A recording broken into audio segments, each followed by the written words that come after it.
Spark Creative and Artisan Book and Coffee have teamed up for a creative project community night.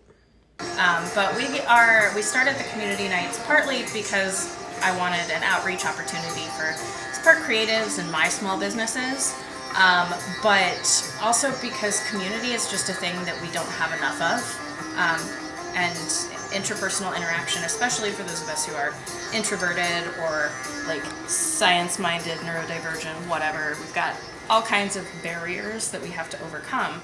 And so I wanted to create a place where people could come, have something in common and either talk to each other or not talk to each other, do something creative or hide in the corner if they feel like it. But one of the biggest things was actually working with Judy, who's the owner of the shop,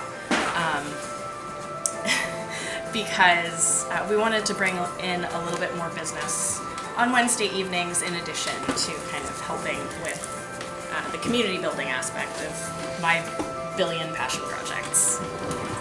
It's the majority of our business. Our business started with a creative business, which was Artisans Mercantile in Snohomish. And my family and I are creatives.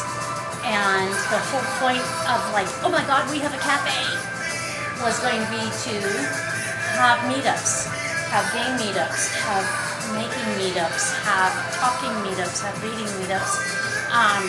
So I just needed somebody to do it, and Mia did it and has been consistent. So you guys can all thank her for being here every week or arranging for somebody to be here for the last 5 months or 6 months. It's been longer than that. We Started figured in September?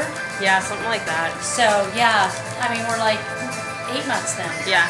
So she's been here every Wednesday, and without that consistency, this would never happen, because everybody else who's tried it has never been willing to give the consistency.